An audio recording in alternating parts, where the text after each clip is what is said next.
चलिए हम पढ़ते हैं। There are three type main types of friction. Friction जो है बेसिकली तीन तरह के होते हैं। They are static friction, sliding friction, rolling friction. Static friction किसे कहते हैं? स्टैटिक मतलब देखिए जो स्थिर है, जैसे ये बॉक्स रखा हुआ है, आप इस पर फोर्स लगा रहे हैं, तो ये बॉक्स रखा हुआ है, आप उस पर फोर्स लगा रहे हैं, तो इस पे जो फोर्स लगाया है, this is called static friction. मतलब static friction is the friction exerted on the object at rest. मतलब कोई ऑब्जेक्ट यदि रेस्ट पर है, आराम है, कुछ नहीं कर रहा है, सीधा बैठा है, मतलब सीधा रखा हुआ है, उस पर आप जो प्रेशर एक्सर्ट करते हैं, मतलब लगाते हैं। So static friction is the friction exerted on on an object at rest. यहाँ पर on an object at rest मतलब जो रेस्ट वाले ऑब्जेक्ट पे, मतलब static friction is the friction that is exerted on an object at rest. मतलब जो आराम से रखा हुआ है, उस पर जो आप फोर्स लगाते हैं, उसे हम कहते हैं स्टैटिक फ्रिक्शन। स्लाइडिंग फ्रिक्शन किसे कहते हैं? जैसे देखिए यहाँ पर ये जो लड़का है वो क्या कर रहा है, स्लाइड कर रहा है, मतलब स्लाइडिंग होता है ना फिसल पट्टी पे, तो क्या होता है, sliding friction is the friction exerted. मतलब स्लाइडिंग फ्रिक्शन वो फ्रिक्शन होता है जब हम, वो फ्रिक्शन होता है, it is exerted when an object slides over a surface. जब कोई ऑब्जेक्ट किसी सरफेस के ऊपर स्लाइड कर रहा है, जैसे ये बच्चा जो है यहाँ पर स्लाइडर में स्लाइड कर रहा है, तो इसके ऊपर जो फोर्स लगाएंगे आप, इसको कहेंगे आप स्लाइडिंग फ्रिक्शन। रोलिंग क्या होता है? Rolling friction is the friction that is exerted when an object rolls over a surface. जब कोई ऑब्जेक्ट किसी सरफेस के ऊपर रोल होता है, इस पर जो आप फोर्स लगाते हैं, उसको हम कहते हैं स्लाइडिंग फ्रिक्शन। अब यहाँ पर एक बहुत ही इंपॉर्टेंट क्वेश्चन होता है। देखिए सबसे ज़्यादा जो फोर्स, सबसे ज़्यादा फ्रिक्शन, मतलब फोर्स किस में लगता है, सबसे ज़्यादा फ्रिक्शन किस में होता है? स्टैटिक में। फिर इससे कम किस में होता है? स्लाइडिंग में। और इससे सबसे कम फ्रिक्शन किस में होता है? रोलिंग में। ये आप याद रखिए, ये क्वेश्चन एमसीक्यूज में भी आ सकता है, और ये कंसेप्ट बिल्डिंग का क्वेश्चन है। ठीक है, आगे बढ़ते हैं। Next let's go ahead. इसके बाद जो नेक्स्ट क्वेश्चन है आपका, फ्रिक्शन इज समटाइम्स यूजफुल। अब क्वेश्चन ऐसा भी आ सकता है कि फ्रिक्शन एज फ्रेंड, फ्रिक्शन आपके लिए फ्रेंड है, या फ्रिक्शन इज नेसेसरी। मतलब फ्रिक्शन, क्वेश्चन ऐसा भी आ सकता है, फ्रिक्शन इज इवल, फ्रिक्शन एक बुराई है, but still it is necessary, फिर भी ये जरूरी है, क्यों? ऐसे इस तरह से क्वेश्चंस, एक ही तरह के क्वेश्चंस को आपको कई तरह से पूछा जा सकता है। Prove friction is a friend, और कैसे साबित करेंगे कि फ्रिक्शन जो है एक फ्रेंड है या फिर एक दोस्त है या दुश्मन है? Friction is necessary evil, friction is evil but necessary useful. मतलब क्वेश्चन आता है कि फ्रिक्शन एक इविल है, बुराई है, बुरा है, फिर भी उसकी जरूरत है, क्यों?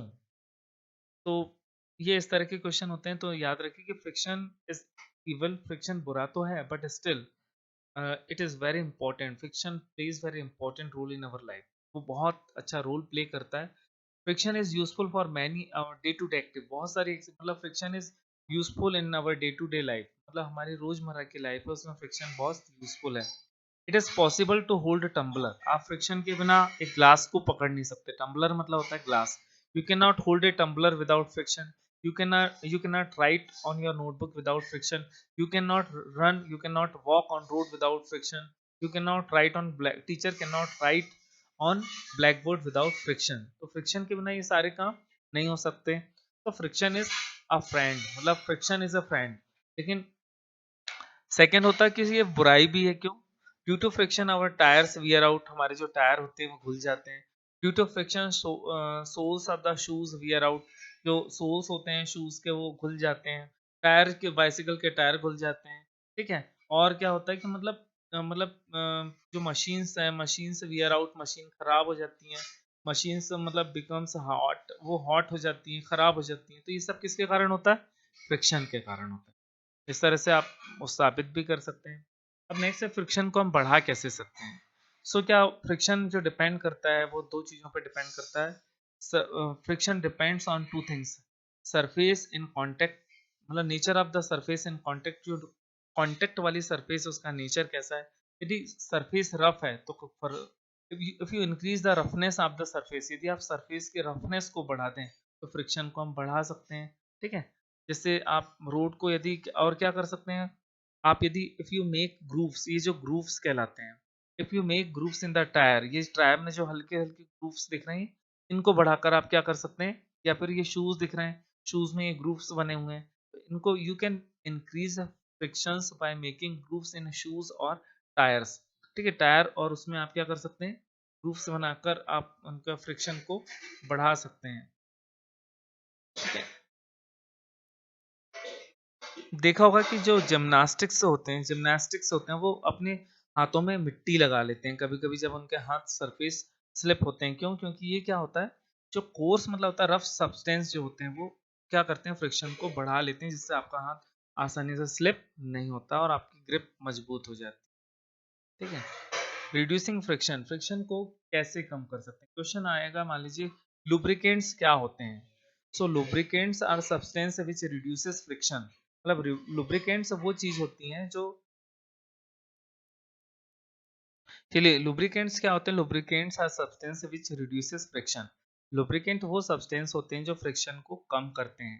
ठीक है, friction can not be eliminated permanently, friction को हम पूरी तरह से जीरो नहीं कर सकते। Friction can not be reduced to zero, मतलब फ्रिक्शन को आप जीरो नहीं कर सकते, फ्रिक्शन कैन बी मिनिमाइज्ड, उसको कम किया जा सकता है लेकिन खत्म नहीं किया जा सकता।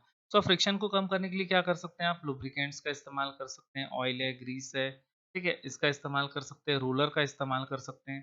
जैसे कोई मशीन है, यहाँ पर इसको नीचे उतारना, तो यहाँ पर आप क्या करते हैं, जो लॉक्स होते हैं, लकड़ी के लट्ठे होते हैं, उसको उसके ऊपर रख देते हैं, लुढ़कती हुई नीचे आ जाती है। क्योंकि क्या होता है, जो रोलिंग होती है उसमें सबसे कम फ्रिक्शन लगता है, तो बड़ी बड़ी मशीनों को इस तरह से आप नीचे ला सकते हैं। ठीक है, बॉल बीयरिंग, ये देखिए इस तरह से फैन होते हैं, मशीन्स होते हैं, इसमें बॉल बीयरिंग लगाते हैं, ऑयल नहीं लगा सकते। कि ऑयल लगाएंगे तो क्या होता है कि गर्म होकर वो आग पकड़ लेगा, तो ये बॉल बीयरिंग लगा देते हैं, तो बेरिंग कहते हैं इसे, बेरिंग के नाम से सुना होगा। बॉल बीयरिंग जो होती है वो फ्रिक्शन को रिड्यूस कर देती है। ठीक है, आप कैरम बोर्ड पे क्या करते हैं, कैरम बोर्ड में आप एक पाउडर, फाइन पाउडर को स्प्रे करते हैं। क्यों करते हैं? ताकि वो जो फ्रिक्शन है वो कम हो जाए। तो ये बहुत सारे अलग अलग तरीके होते हैं जिनसे आप क्या कर सकते हैं। आपने देखा होगा कि जो रोलर होता है, जो आप लगेज लेते हैं, उसमें क्या करते हैं आप, ये व्हील्स लगा देते हैं। तो ये क्या होता है, व्हील्स से क्या होता है, इट इज मतलब रोलिंग कर लेते हैं। यू कैन रोलर, ये जो रोलर लगाने से क्या होता है, rollers are use in luggage bag, rollers जो होते हैं लगा देते हैं हम नीचे लगेज बैग के, तो ये क्या होता है, इससे फ्रिक्शन कम हो जाता है। क्योंकि यदि रोलर नहीं लगा होगा तो आपको उससे क्या करना पड़ेगा, इसे ड्रैग करना पड़ेगा, खींचना पड़ेगा, तो उसमें स्टैटिक फ्रिक्शन होगा तो बहुत ज्यादा फोर्स लगेगा। लेकिन जब आप रोलर लगा देते हैं तो फ्रिक्शन कम हो जाता है। Wheels are used in a vehicle to reduce friction, मतलब व्हील्स जो होते हैं वो फ्रिक्शन को कम करते हैं। Ball bearing are used in ceiling fans, bicycle vehicles to reduce friction. तो ये फ्रिक्शन को कम करने के बहुत सारे तरीके होते हैं। फ्लूइड फ्रिक्शन क्या होता है, ये कितने वर्ड है, फ्लूइड मतलब होता है, जो फ्लूइड वर्ड होता है साइंस में हम यूज करते हैं लिक्विड और गैस के लिए। ठीक है, लिक्विड और गैस जो होते हैं, फ्लूइड का मतलब ही होता है लिक्विड और गैस। क्वेश्चन आया आपको फ्लूइड मतलब क्या है, लिक्विड या गैस, तो आप लिखेंगे both liquid and gas. Fluid friction is the force of friction, fluid friction भी एक तरह का फोर्स ऑफ फ्रिक्शन होता है जो लगाया जाता है, एक्सर्टेड बाय, कौन लगाता है, लिक्विड लगाता है और गैस लगाता है। मतलब fluid friction is exerted by gas और गैस एंड लिक्विड, गैस और लिक्विड जो फोर्स लगाते हैं फ्रिक्शन का, उसे हम कहते हैं फ्लूइड फ्रिक्शन। ठीक है, और कब किस चीज पे लगाते हैं, ऑन द मूविंग ऑब्जेक्ट, जब कोई चीज उनके अंदर से गुजरती, जैसे एरोप्लेन हवा के अंदर जाता, तो हवा जो है, एयर जो है, उस पर जो फोर्स एक्सर्ट कर रही है उसको हम कहते हैं फ्लूइड फ्रिक्शन। और पानी के अंदर से कोई शिप जा रहा है, पनडुब्बी जा रही है, ठीक है, तो उस पर जो फोर्स लग रहा है वो फोर्स कहलाता है फ्लूइड फ्रिक्शन। फ्लूइड फ्रिक्शन किस पे डिपेंड करता है, स्पीड ऑफ द ऑब्जेक्ट की, ऑब्जेक्ट की स्पीड कितनी है, शेप कैसा है उसका, जैसे फिश का शेप उस पर डिपेंड करता है, the nature of the fluid, और या नेचर कैसे, जैसे पानी है उसकी डेंसिटी कम है, शहद है उसकी डेंसिटी हनी की ज्यादा है, तो लिक्विड का नेचर कैसा है उस पर डिपेंड करता है, तीन चीजों पर। ठीक है, birds flying in the air have streamlined body, जो बर्ड्स होते हैं उनकी बॉडी इस तरह की होती है कि वो फ्लूइड फ्रिक्शंस को क्या कर सकते हैं, कम कर सकते हैं, उनकी बॉडी इस तरह से डिजाइन होती है। इस तरह फिशेस की भी बॉडी स्ट्रीमलाइंड होती है जो फ्रिक्शन को, फ्लूइड फ्रिक्शन को कम कर देती है। एरोप्लेन्स को भी या स्पेस क्राफ्ट को भी हम इस तरह से डिजाइन करते हैं, स्ट्रीमलाइंड बॉडी डिजाइन करते हैं जो फ्लूइड फ्रिक्शन को रिड्यूस करती हैं। इस तरह से ये चैप्टर जो है फर्स्ट पार्ट कंप्लीट हो जाता है, सेकंड पार्ट हम जो है बहुत जल्दी इसका एमसीक्यू वाला बनाएंगे।